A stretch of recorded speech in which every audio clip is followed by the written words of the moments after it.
Thursday, March 25th, 2021. And I'm back in the woods today in the Atlanta, Georgia area. They had some rain in the area that has now drifted largely just north of where I'm located at and should be out of here for the most of the rest of the day.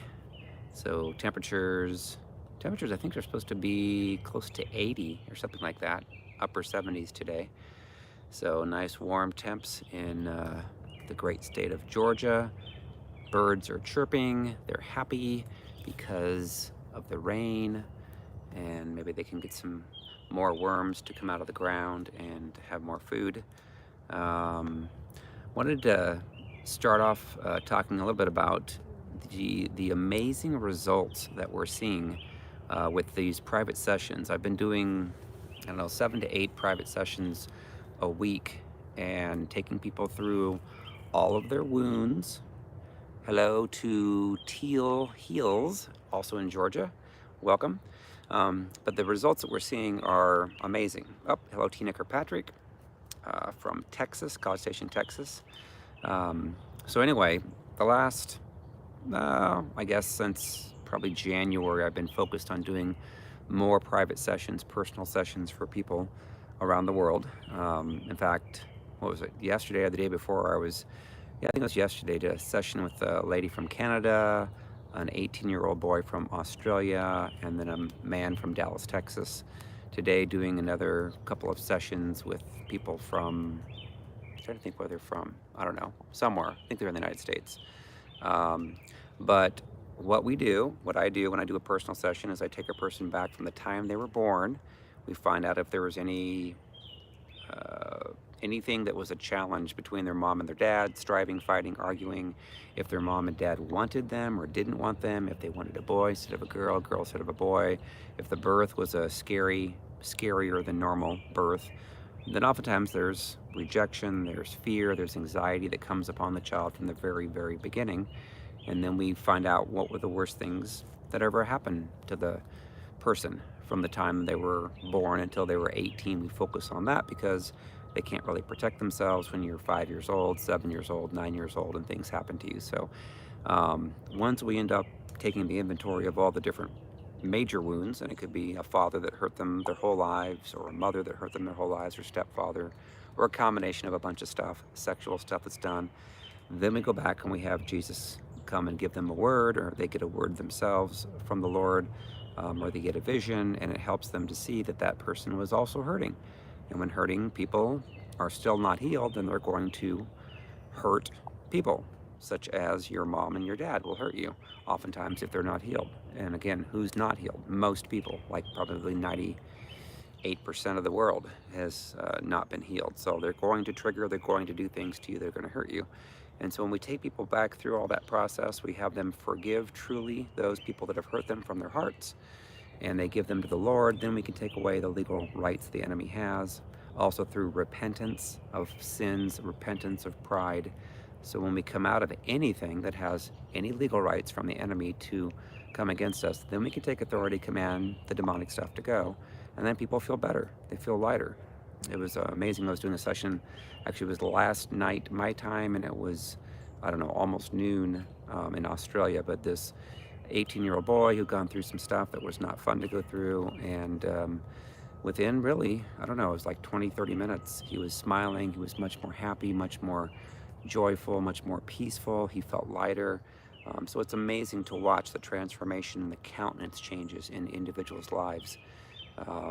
Also had heard back from his mother that now her ears are doing much, much better than what they were prior to the inner healing and deliverance session. So we're seeing great results, and it's amazing to see all this. You know, this is, again, experience, what I've gone through, and then experiences of others, and learning what gives the enemy legal rights. And yes, Christians, quote unquote Christians, that aren't healed, that still have anger and bitterness for the people that have done them wrong, the injustices, are going to hear a lot of demonic stuff, and they're going to have a lot of demonic physical attacks in their bodies, and they have to forgive if you want to be freed and you want to truly have the fruit of the Spirit. So there's a lot of unhealed, quote unquote Christians that attend church that would call themselves Christians, that are even prophetic, that would be considered prophetic-like, and that could give words from the Lord, but they will trigger,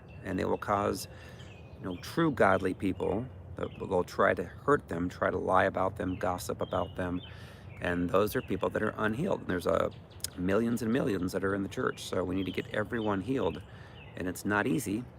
When you're doing deliverance, the enemy's going to come after you more than anything to try to get you to stop helping people get healed and delivered and demons gone from their lives. So understand that it depends on what your calling is. Again, we're seeing a lot of people that are coming in, getting trained, certified under restorative freedom, and then helping other people get set free and delivered.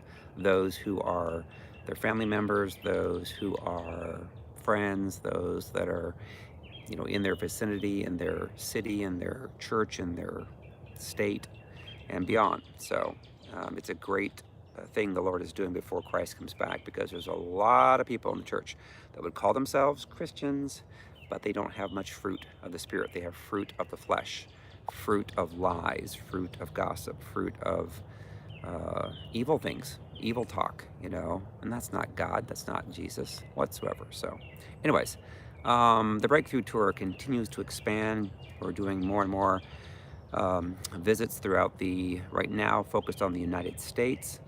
Again, I know there's a lot of people in different countries that would want me to come there, but at this point, I'm going to stay in the U.S., and of course I can go to Canada as well. It's not far, just drive across the border, as long as people from COVID world allow that. I'm not sure what the current standards are, but again, I can do sessions with private sessions with people all throughout the world, so without having to leave the country. All right, so here we go. So this Saturday, March 27th, Savannah, Georgia, the Marriott Savannah Riverfront Hotel. That's at 7 p.m. It's a breakthrough event, so come on out. We got a lot of people signed up for that. Let's get as many people as possible to come. And then Sunday night, March 28th at 9 p.m. Eastern, we're doing a worldwide deliverance session. I think I'm going to do it on, I've been doing a lot on YouTube, but this morning I was sensing to do that on Facebook, because there's a lot of new people that are following me on Facebook since I've come back on Facebook. So let's maybe try it and see and do it on Facebook, and we can convert it over to YouTube for the people that are on YouTube, so they can watch it like the next day. So anyway, the goal of that worldwide deliverance, worldwide freedom session is to get people who have never maybe ever heard about how you get wounded, how you get hurt, how the demonic spirits have legal right to torment your thoughts, and how that causes you not to have peace and joy and be able to have fruit of the Spirit, how it ruins your marriages, and how there's so many marriages where you've got one person that controls, manipulates, dominates, wants their own way, demands, and then they end up marrying someone that's more controllable, that wants to get along with them. And then the demonic spirits of the controlling people, which are largely the spirits of Jezebel and Leviathan, if they don't get their own way, will throw a fit, get angry, blame, lie about you. That's the number one reason why people don't get along in marriage, and why they strive, and why the churches are attacked. So anyway, we see a lot of people get delivered on those. We typically won't be more than an hour session, so we can keep it limited and get people focused, and then people can watch it later like they do all over the world. So that again is Sunday night at 9 p.m. Eastern time in the United States, which is 6 p.m. Pacific time. And that is 9, 10, 11, 12, 1 a.m. in the UK. And let's see, 9, 10, 11, 12, 1. I think it's 1 p.m. in Perth, Australia. So the next day. All right, and then April the 4th, Easter Sunday, Luray, Virginia, which is in the western part of Virginia at Cooter's Place, the Dukes of Hazzard, if you remember that show. Ben Jones is the Cooter of the show, and he's a mechanic. Well, he was a mechanic on the show. But they have a fun place to go there. We're doing inner healing and deliverance on Sunday morning, on Easter Sunday, April the 4th. In fact, I just saw that Tom Wopat, which was one of the Duke boys, there's Bo and Luke, I think he was Luke, is going to be there May the 7th, I think, at Cooter's Place. So anyway, April 4th, I will be there Sunday morning. Then we added this yesterday, May the 1st. We'll be in Atlanta at the Atlanta Marriott Perimeter Center, doing, again, Inner Healing and Deliverance, 7 p.m. on May the 1st. And then May 22nd and 23rd in Hot Springs, Arkansas at the Highland Street Revival Church. May 29th, May 30th, Merkel, Texas, which is west of Dallas, at the Fountain Gate Merkel Church. June the 6th in Anaheim, California at Ecclesia Global.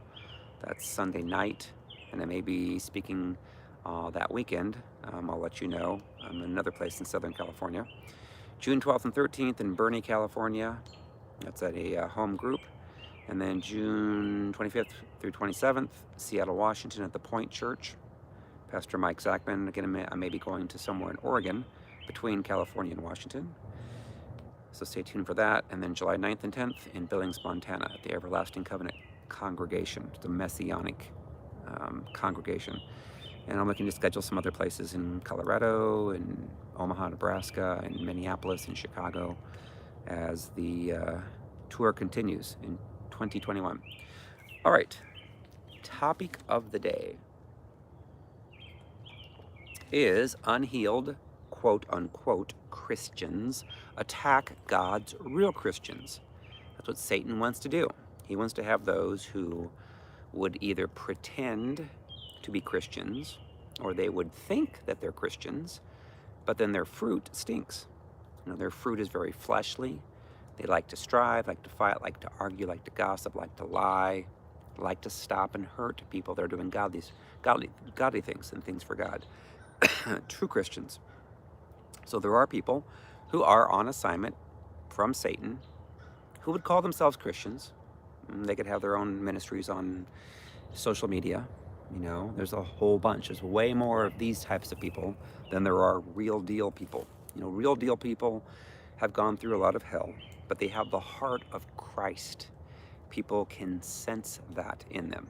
People that have not been healed yet are hearing demonic voices, and they want to team up with other people who have been hurt as well, that have not been healed, and they're going to want to gossip and lie and come against people that are doing God's work. Really true godly people who have God's heart. You know, those people that would be considered the unhealed or fake Christians, do they have God's heart? No, not yet. Now, they're a work in progress, but many of them are being used by the enemy, by Satan, to try to cause other people from going to their ministries or getting healed, getting delivered, things like that. You know, they want to spread lies, rumors, and so forth, and do Satan's work. And of course, they may be acting like they're, oh no, I'm doing God's work. Yep, I'm so sweet and pure. And if you get to know them, then you'll see that there's a pattern in their lives where there's a lot of gossip, a lot of rumors, a lot of things. And again, what will happen is oftentimes, if they have attempts at their own ministries and so forth, they won't see a lot of fruit. You know, they may have people that follow them. You know, I know of a woman that's a witch, and she has lots of followers, but she is weird. You know, there's going to be a weirdness factor to the person. They're not going to be normal. And you get to be around them for very long. You oftentimes see a lot of pride that's in their lives, and a lot of selfishness and desires to fill up that prideful spirit with having things done for them and given to them. They oftentimes ask a lot for money and things like that. So people who are on assignment from Satan will target God's people to try to get other people to believe lies about them, to hurt their ability to then help others to get freed, to choose Christ and be more effective for Him. People who have not had their soul wounds all healed, which again are a majority of people, and demons delivered, they will manifest on God's people who are helping others come to Christ. A lot of them are in the church. A lot of them could be called prophetic, or they'll call themselves, I'm a prophet, I'm a pastor, I'm a evangelist, I'm a revivalist, all these titles. They love their titles, but they will not be calm and peaceful and loving and kind and have a heart of Christ. They'll have a selfishness. That's really hard for them to fake, is the selfishness factor that's in them, and the pride. There'll be lots of pride within them. and you'll be able to see it. So people who have not had their soul wounds healed and the demons delivered will manifest on God's people who are helping others come to Christ or get delivered or get set free or get healed. So spiritual warfare against those who are actually doing God's work, who have God's heart and seeing great fruit for the kingdom of God, will be stronger. The spiritual warfare will be stronger on them than those who are doing minimal things for the Lord or doing nothing for God. And I remember one lady, she said, you know what? I really don't want to do much for God because if I do, I'm going to be attacked a lot. And I don't want that. So I'm like, yeah, I get that. You know, when I had no desires to do ministry. I went through things, extreme things, a lot of suffering, a lot of attacks. Didn't want to go through it, but I did it because I started getting some prophetic words from people saying this is who you're going to be. Didn't have any desires to do anything in ministry, but I was like, well, if I can do anything for God, then I would count it all joy. I would enjoy to do this, not out of any type of selfish desires, but because I would really, truly like to see people healed because of what I had gone through. You know, if you have been healed, then great. You know, the Lord's going to use you in powerful ways, and it won't be selfish. It won't be all about you. It'll be about helping others get set free and delivered. But then there's always those that are in ministry, that are being attacked, or well, put it this way, that they have been hurt and attacked in the past, that have not been healed yet. And oftentimes there's a lot of pride. They want it to be about them. And if you don't do what they want, or if you don't give them what they want, then they will attack you and they will lie about you, manipulate you. And they're in every church. You know, people that struggle with the spirit of Jezebel and Leviathan. Leviathan's pride in Job 41. Jezebel's in 1 Kings and 2 Kings. Yes, we specialize in that only because half the world has the spirit of Jezebel to some degree. They just do. They're controlling, they're manipulative, they lie. They believe their lies as being truth. They have a false narrative. They act like they're a victim. They love to be, oh my gosh, I was hurt so badly when I was growing up. Yeah, I understand that you were, but they want to continue to pretend that they're still a victim. Oh my gosh, I'm such a victim today. Da, da, da, da, da. And it's like, really? Stop. Stop. Please. Give it to God. Get healed. And that's what we do at our ministries. We take people back through the wounds, let the Lord show them why these people hurt them, and then they can actually forgive them, and then they can be healed. And then you can do powerful things for God. It's amazing. Great things for the Lord. So, all right. So Satan will use quote unquote Christians, but you would call them fake or unhealed Christians, to falsely accuse the real godly Christians in order to get people to believe that they're bad, when in actuality, they're good, the people that are doing things for God. So what will happen is those that are unhealed, that are still listening to demonic spirits, they will gang up on God's real Christians to try to make others believe that, oh, they're bad, they're bad. Normally they have an axe to grind. That is why. Maybe the person didn't do what they wanted. You know, maybe they're their ex-spouse. And so you can see that a lot, where the demons within the person that's more affected by the demonic spirits will make up whoppers of stories, try to make themselves appear to be a pure, innocent little victim, and get other people to feel sorry for them. When in reality, what happens is they've got a lot of demonic spirits, and then those that tend to gravitate to them to feel sorry for poor little Miss whomever or Mr. whomever, well, guess what? They have the same demons. So those demons will team up, try to rise up and come against and attack. And it's true. You know, there's a lady that has a good following on Facebook, and she was talking about the importance of pulling away from people that are like that are the fake Christians, that are the Jezebels. And there were some people that were trying to attack her, saying, oh, gee, if Jesus did that, oh, how horrible. And I started thinking about that. I'm like, well, Jesus did do that. You know, Pharisees and scribes. He didn't want to hang around them. He knew their hearts were wicked. You know, God looks upon the intentions of our hearts and our fruit. And he knows those who have evil intentions and bad fruit, And Jesus talked about staying away from them. Even if they're your father, your mother, stepfather, stepmother, even in cases of your spouse, if your spouse refuses to get delivered, then the demons in them are on assignment to stop you from your assignment. So Jesus knew the Pharisees' hearts were evil and wicked.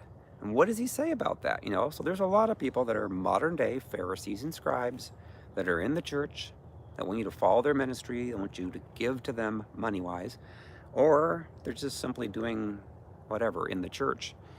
And they may not have much of a ministry, but they would like to think that they do. They may be assigned a position in the church, and then it puffs them up with more pride. So what did Jesus say about those that were very prideful and arrogant? The Lord looks at the heart. So Matthew 23, I'm going to read. It says, "Then Jesus spoke to the multitudes and to his disciples, saying, the scribes and the Pharisees sit in Moses' seat. Therefore, whatever they tell you to observe, that observe and do, but do not do according to their works. For they say and do not do." So they say, basically, to do things, but they do not do what they say. "For they bind heavy burdens, hard to bear, and lay them on men's shoulders. But they themselves will not move them with one of their fingers. But all their works they do to be seen by men. They make their phylacteries broad and enlarge the borders of their garments. They love the best places at feasts, the best seats in the synagogues," churches, "greetings in the marketplaces, and to be called by men, Rabbi, Rabbi. But you do not be called Rabbi, for one is your teacher, the Christ, and you are all brethren. Do not call anyone on earth your father, for one is your Father," capital one, "he who is in heaven. And do not be called teachers, for one is your teacher, the Christ. But he who is greatest among you shall be your servant. And whoever exalts himself will be humbled." So there's a lot of prideful people doing ministry, and it makes the Lord not happy. It'll keep them from getting into heaven. Just think about Satan, Lucifer. He was kicked out of heaven for his pride. All right, whoever exalts himself will be humbled, and he who humbles himself will be exalted. So if you have the Father's heart, where you are loving and godly, righteous, pure, then the Lord will exalt you. He will promote you. It says, "But woe to you, scribes and Pharisees, hypocrites." There's a lot of hypocrites out there in ministry. "For you shut up the kingdom of heaven against men, for you neither go in yourselves, nor do you allow those who are entering to go in. Woe to you, scribes and Pharisees, hypocrites, for you devour widows' houses, and for a pretense make long prayers. Therefore you will receive greater condemnation. Woe to you, scribes and Pharisees, hypocrites, for you travel land and sea to win one proselyte, and when he is won, you make him twice as much a son of hell as yourselves." Gulp.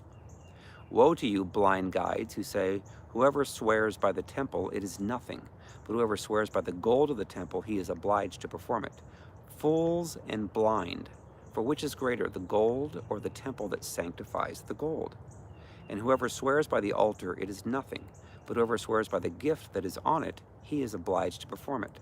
Fools and blind, for which is greater, the gift or the altar that sanctifies the gift? Therefore, he who swears by the altar swears by it and by all things on it. He who swears by the temple swears by it and by him who dwells in it. And he who swears by heaven swears by the throne of God and by him who sits on it. Woe to you, scribes and Pharisees, hypocrites, for you pay a tithe of mint and anise and cumin, and have neglected the weightier matters of the law, justice and mercy and faith. These you ought to have done, without leaving the others undone. Blind guides who strain out a gnat and swallow a camel. Woe to you, scribes and Pharisees, hypocrites, for you cleanse the outside of the cup and dish, but inside they are full of extortion and self-indulgence. Blind Pharisee, first cleanse the inside of the cup and dish, that the outside of them may be clean also. Woe to you, scribes and Pharisees, hypocrites! For you are like whitewashed tombs, which indeed appear beautiful outwardly, but inside are full of dead men's bones and all uncleanness. Even so, you also outwardly appear righteous to men, but inside you are full of hypocrisy and lawlessness, which is sin. Woe to you, scribes and Pharisees, hypocrites! Because you build the tombs of the prophets and adorn the monuments of the righteous, and say, if we had lived in the days of our fathers, we would not have been partakers with them in the blood of the prophets. Therefore you are witnesses against yourselves that you are sons of those who murdered the prophets. Fill up then the measure of your father's guilt. Serpents, brood of vipers, how can you escape the condemnation of hell? Therefore indeed I send you prophets, wise men and scribes.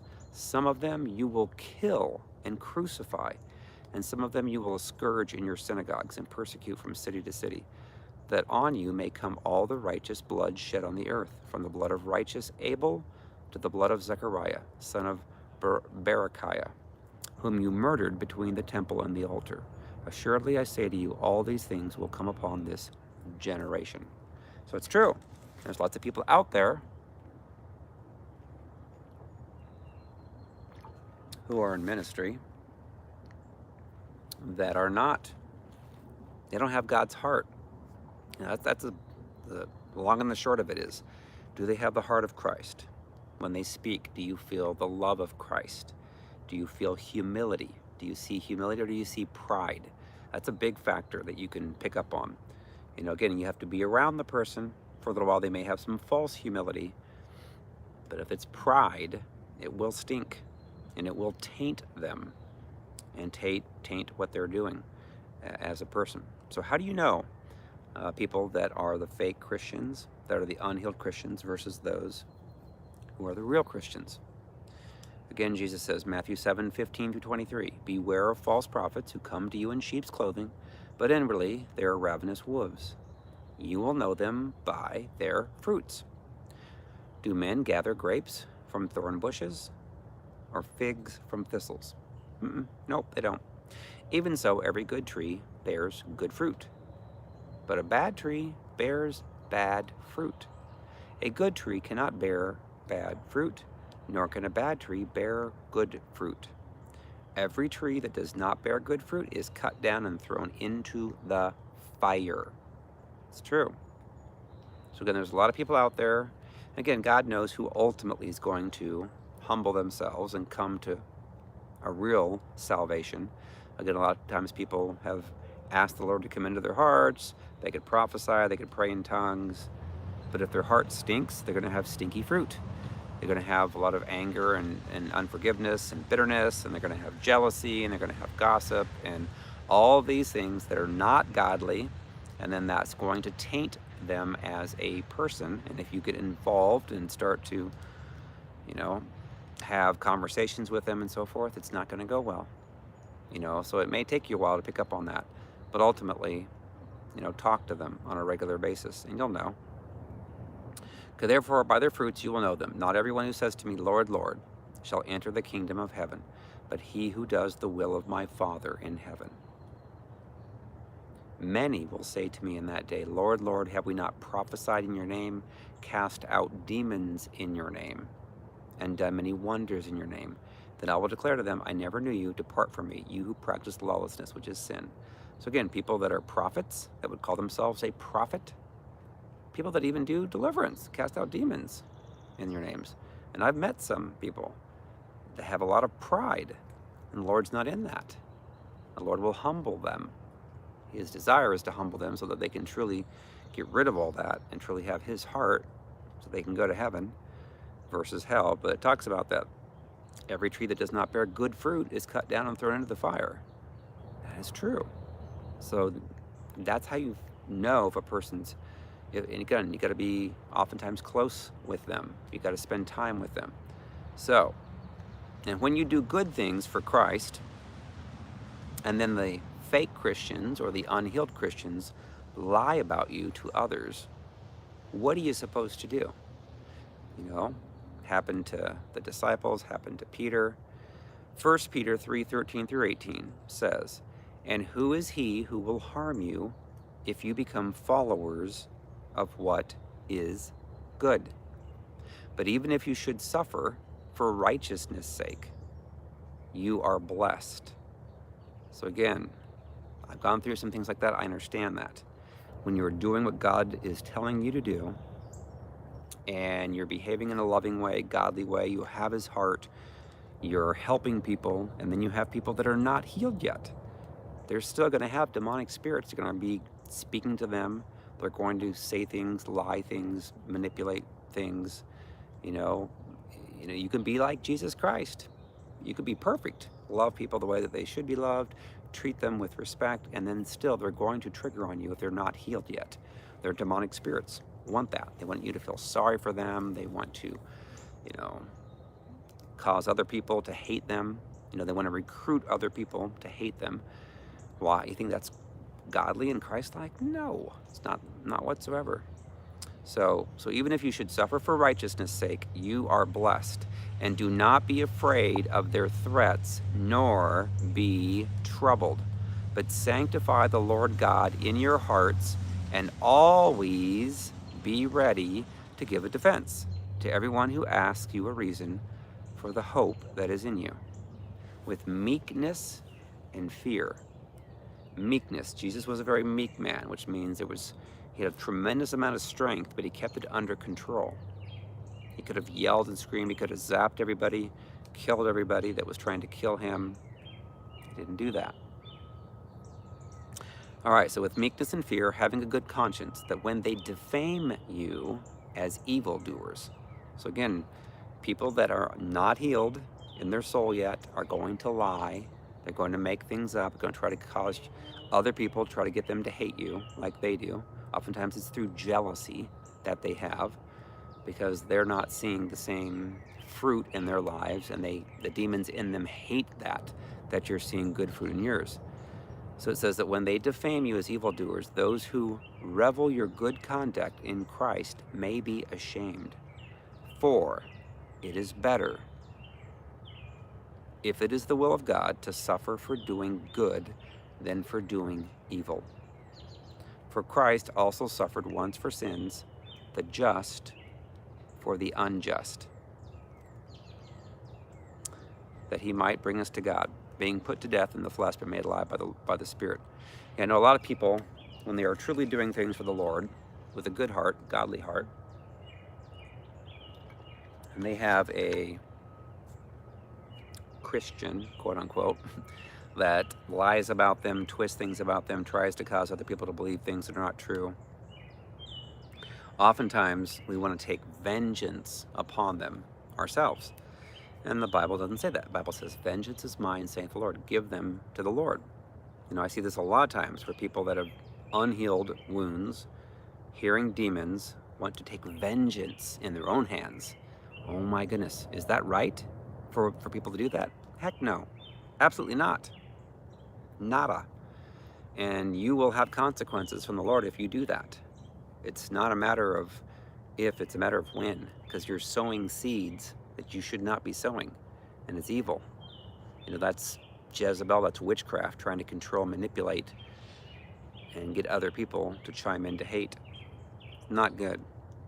So now it's interesting, you think about this, that Paul, of course, had a lot of people that hated him.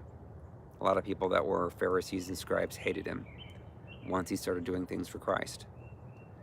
But he also had an individual, it's a very interesting situation, where this slave girl would go before him and kind of mock him. He said, now it happened as we went to prayer that a certain slave girl possessed with the spirit of divination met us, who brought her masters much profit by fortune telling. This girl followed Paul and us and cried out, saying, these men are the servants of the Most High God, who proclaim to us the way of salvation. And this she did for many days. But Paul, greatly annoyed, turned and said to the spirit, I command you in the name of Jesus Christ to come out of her. And then that demonic spirit came out that very hour. But then, when her masters saw that their hope of profit was gone, they seized Paul and Silas and dragged them into the marketplace to the authorities. So that's Acts 16, 16 through 19. So isn't it interesting that Paul was able to command that to be gone from her? Now it says that she was a certain slave girl. I'll just say this, in my tenure of doing deliverances with people since, first one was in 2009, prayed over my son. He was 18 and he completely changed overnight after 10 years of going through a lot of tumultuousness. And I prayed, there was a girl that was 12 in College Station, Texas. Actually, Tina Kirkpatrick was there when this happened. The mother of the girl said that the girl, when she was about 10, went to Colorado on a church trip, and apparently one of the leaders sexually molested her there, and she came back and she had a lot of demonic stuff on her, and they put her in Christian counseling, took her before psychologists, medical people. Nothing worked. She got worse and worse and worse, and when I met her that week, prior that week, I don't know, that I saw her, I think it was on a, well, I don't know what day it was, but it was that week that she had written a paper where she was describing how she was going to dismember the body parts of her mother and how she hated her younger brother. So you can imagine, it's a lot of demonic spirits to cause a little 12-year-old to do that. Well, guess what? When I was leading the family through prayers, the Lord just spoke to me and said, take authority, command the demons to go. They have to listen to you. She's a little girl. So I'm like, okay. So I commanded the demons to go from the little girl, and like an hour after we left, she wanted to go to the park with her family and hold the hand of her mother, the one that she hated prior to getting delivered for 2 years. So what I've seen in my own ministry is a very good success rate of praying and commanding the demons to leave kids, typically that are 18 and under, that are still living within the confines of their mom or their dad. But once they start to get older, then they have their own free wills to choose. So, but it's interesting in this case, you know, Paul, it's an example of Paul. It's like, oh my gosh. Let's see, let me see, somebody had a question. Just on, is there an active email for him? I tried, his daughter can't seem to get through the website. Yes, I have an email. It's Nelsons, Nelsons, Nelson S for Schumann, but Nelsons at restoredtofreedom.com. RESTOREDTO freedom.com. And you can send me an email there. Yeah, it's interesting because we're seeing just more and more people that are desperate, wanting freedom, wanting peace. You know, it's one thing to go to church. I went to church my whole life. Didn't know anything about inner healing and deliverance. Was told that I'm a Christian, can't have demons. And that was a lie. Every Christian is going to be struggling with demonic spirits to some degree, because we've all been wounded, all been hurt. Just because you ask Jesus to come into your heart doesn't magically take away the legal rights of the demons. Learn that. People, I see it. You know, I saw a woman up close and personal that could prophesy even, pray in tongues, who behaved demonically, horribly, threw knives and glasses, acted crazy, but before the church, she was sweet and nice. Everybody think, oh, she's great. But it was all an act. And I had to see that up close and personal to do the calling and the ministry that I have. So anyway, it's rare to find any Christians that have ever gone through inner healing and deliverance. More and more are every day, but it's rare to find them that aren't affected by demonic spirits. And I remember one lady, she was has a gift of prophecy, but she was shocked. She was like, oh my gosh, I did a session and I had demons. I didn't know it. I'm like, well, yeah, of course you do. Why? Because if you get hurt a lot, hurt and wounded when you're growing up, that's what causes demons to have legal rights, because it causes you to be angry and bitter and I'm so mad at my mom, so mad at my dad, so mad at my stepmom, my stepdad, the neighbor that molested me, the teacher, the whoever it was that hurt me, the kids that rejected me. All these wounds will give legal rights to the demons to torment. So take the legal rights away, we have to oftentimes ask Jesus to come to show us these people from his perspective so we can truly forgive. Once we forgive a person from our hearts, then we need to take authority, command the demons to go that attach to it. So there's too many inner healing ministries out there that forget about the part of casting the demons out. A third of Jesus' ministry was casting the demons out. So we have to do that. It's not that hard. All you do is cast the demons, command the demons to go to the pit. And what I have been taught, and I've seen it work really well, is at the end of a inner healing session, where you're getting the wounds healed, you're choosing to forgive people, and you command the demons to go, is commanding the top 2 demons to come forth. And again, the top 2 demons are the strong men, and they may have, I don't know, thousands of other demons that report to them. Could be Legion, could be Jezebel, Leviathan, Ahab, you name it. I've heard it all, heard a lot of different names. So when we take authority, command the demons to come forth, to speak to the individual before the courts of heaven so they can't lie, they will tell them, well, I have legal rights because they were raped when they were little, or they were molested, or they were hurt by their dad, and they still haven't truly forgiven from their hearts. So we can find out what the legal rights are, and we can take them away. If the person is willing to forgive, if they're willing to repent for what they've done, and then the enemies have no legal rights to stand, and we can command them to go to the pit in Jesus' name. And the person feels lighter. Oh my gosh, more joy, more peace, yay. And that's, what I went through deliverance in 2008 in the fall, and I felt completely changed. More peaceful, more joyful, the fruit of the Spirit evident in my life every day. I'm like, who am I? It was that dramatic. I could tell the difference. I could discern it. So now I just enjoy, have peace, love on people, help them to get freed, and come alongside, and then help other people get delivered. So yay. It's interesting, we have people that are psychologists and doctors and chiropractors that refer their patients to us. And we help people get delivered because they can't touch it. They don't know about this. They're not anointed to do this.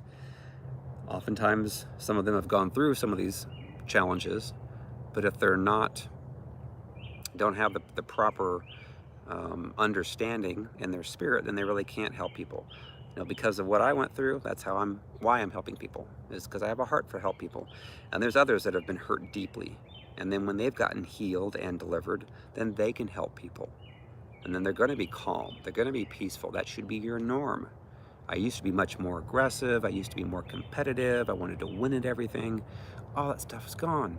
And I was like, wow, now I can enjoy playing golf or a game. It's just a game. You have fun. Doesn't matter if you win or lose. So it's amazing. Amazing, amazing, amazing stuff. Take people through sessions all the time.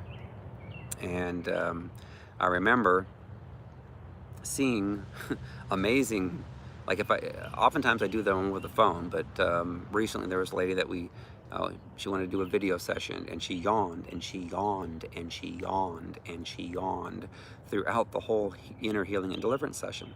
Yawning is oftentimes a sign of the deliverance. Not all the time, but if you are seeing a lot of yawning, it means it's demons leaving in a quiet, calm way. Again, I have never seen anyone that has vomited in any of my sessions because I refuse to see that. I don't want to see that. I don't want anybody to clean that up. It's a mess. On occasion, people that have watched my stuff might have done that, but it's a rarity. Don't want to see it. Deliverance is nothing more than there's 4 components to it. Being honest. Again, that honesty factor is a huge thing. I've seen many people that do not get delivered because they will not be honest with the behaviors that they have done to other people. Oh no, I can't admit that I have been, extremely jealous that caused my spouse to have to separate because I went berserko on them for 5 hours. You're not going to get delivered. You're not going to be healed if you're not honest. So people need to be honest, and then they need to forgive people that have hurt them. A lot of times our pain comes from being born prematurely, and having such an anxiety about being separate. Oh my gosh, I've got to have somebody in my life all the time. It's like, really? Why? Maybe you need to be single for a while. and be set free, healed, and delivered. It's a good thing. Um, and then those that have had traumatic events at the time they were born oftentimes have fear and anxiety. Ever since they can remember, fear and anxiety. It was because mom had a C-section, or the doctor told them that they could lose their baby. And then all of a sudden fear comes upon them. Or you could have people that are involved in organizations where they pledged things to Satan, such as Freemasons and Shriners and Eastern Star, all about money. And then if they have children, then the children are under a curse. I've seen that a lot of times too. It's sad. So anyways, I love what I'm doing because I used to sell software to banks. I used to work for the largest compliance company in the United States called Banker Systems. I used to sell software, then I sold all kinds of products to the banks. Then I switched to the largest internet banking company in the United States. It was called Digital Insight. I managed relationships, corporate relationships. Isn't that funny? How now I'm managing personal relationships and helping people get healed. But we do it in a normal way. We do this in a business-like fashion that a lot of people can receive. We don't yell, we don't scream, we don't have theatrics. Nobody does weird things. You know, how are we going to get through to the masses? And we get through to the masses by being normal. How did Jesus get through? He was normal. He wasn't weird.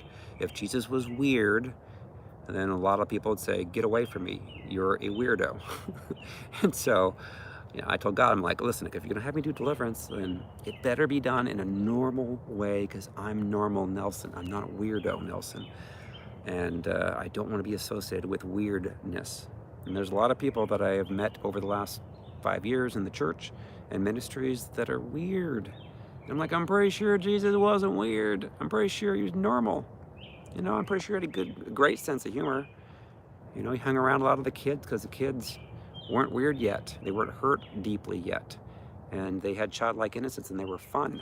I loved coaching my kids when they played sports, and coached them in basketball and baseball, taught them how to throw the frisbee and have fun. When you're delivered and you're healed, you're going to be a fun person. It's not going to be evil fun. It's not going to be perverted, not going to be sexually perverted. It's not going to be getting drunk.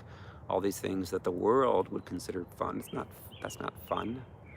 When you're actually enjoying yourself, laughing and having a good time, then that should be the norm. And most Christians, it's not. Most are not healed. Most are not delivered. Almost everyone is not delivered. That's the challenge, is trying to get as many as we can delivered before Christ comes back. And then they're going to see the fruit of the Spirit in their life. They're going to have love and joy and peace and patience, because they're not hearing all that demonic thoughts, thousands of thoughts a day, of which the National Science Foundation did a study in 2005 and found that people could have up to 12,000 to 60,000 thoughts a day, of which 80% of the thoughts were negative and 95% repetitive from the same thoughts they had the day before. That's demonic. So, yeah, I bet Jesus is probably really fun to hang out with because he's loving, but I'm sure though he would be fun. He would tease and stuff, and not to the point to cause a person, to feel condemned or beat up on or whatever. But, I'm sure there's a lot of sense of humor that is very funny that Jesus has. So anyways, all right, so this weekend, Saturday, be in Savannah, Georgia at the Marriott Savannah Riverfront at 7 p.m. It is free, open to the public, and we do take a free will offering, so it pays for the room. We can continue to do these around the country. March 28th, Worldwide Deliverance. And I'm thinking I'm going to do it on Facebook instead of YouTube.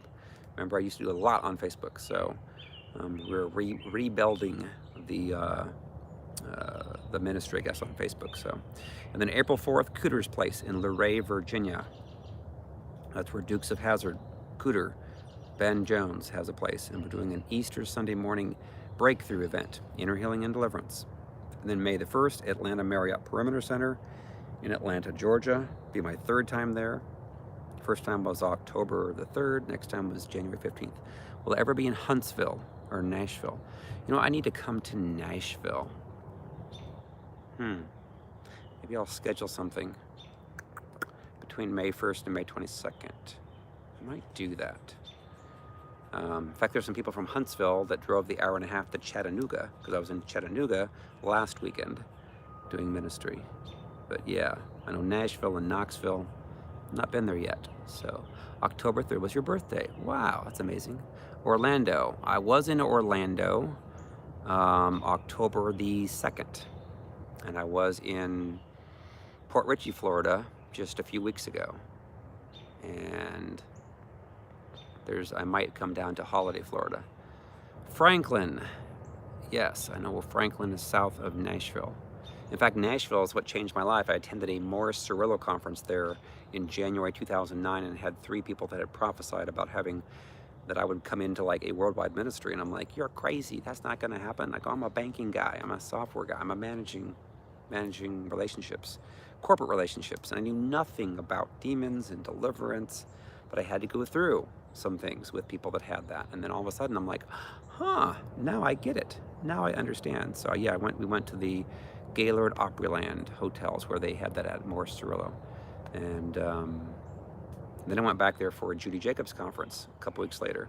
And then Glenda Jackson had prophesied as well, saying, you're going to have this worldwide ministry working with people that have been hurt deeply all over the place. Divorces and marriages that are a mess and children and so forth. So before you know your ministry, I hope you come to Central Florida again soon. Yes. So it is a challenge going everywhere, needing to be everywhere. That's why we do a lot of stuff on social media, so then people can watch it, they can share it. Again, if people get the gist of how we get hurt, we get wounded growing up by fathers, by mothers, by people, we get sexually shown pornography or touched or molested or raped, all that stuff gives legal rights to demons to torment us. And then we have all those images, we have thoughts from the enemy. That's how it works. You get wounded, you get demons. You get wounded, you get demons. Or you get more demons, you get more wounds. So again, the more pain that you go through, the more hurts from a father, from a mother, from divorces, all this stuff allows the enemy to have thoughts given to you. It causes you to be depressed, sad, suicidal, cut yourself, all that stuff. ADHD, another darn hyperactive demon. ADD, another darn demon. All this stuff, mental things are demonic. I didn't know all that till I went through things, and then all of a sudden I saw some results when I started taking people through forgiveness of people that hurt them. Then we commanded the demons to go, and all of a sudden, a lot of them, presto changeo, they were different. Like the next day, or instantly, but then the next day they were like peaceful, loving, kind, gentle. And the people that saw them like, who are you? What happened to you? Oh, well, I didn't know this, but I guess I had some demons and got rid of them. And now I'm at peace. And the people are like, wow, I want what you've got. And so there's a whole bunch of Christians, quote unquote Christians, a church of full. The church is full of these people that need inner healing and deliverance.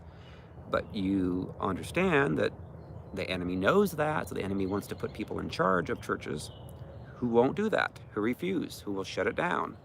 Or they'll do a little bit of the inner healing process, but don't you dare tell people they have demons. Don't you dare command demons to go. So I'm like, well, what good is that? If you take a person through an inner healing session, where was Jesus at when you were hurt, molested, raped, whatever? Well, he was there in the room and he was sad. Oh, okay. And then you leave the demons there that came into you because you were hurt and wounded. You don't take authority and command them to go after you've chosen to forgive the people that hurt you. So we have to take it all the way. And then there'll be fruit, huge fruit. So my goal in my life is to get as many people in the church and outside the church delivered, healed and delivered, so that when Christ comes back for the pure and spotless bride, we see a whole bunch more people that are ready to go with him to heaven.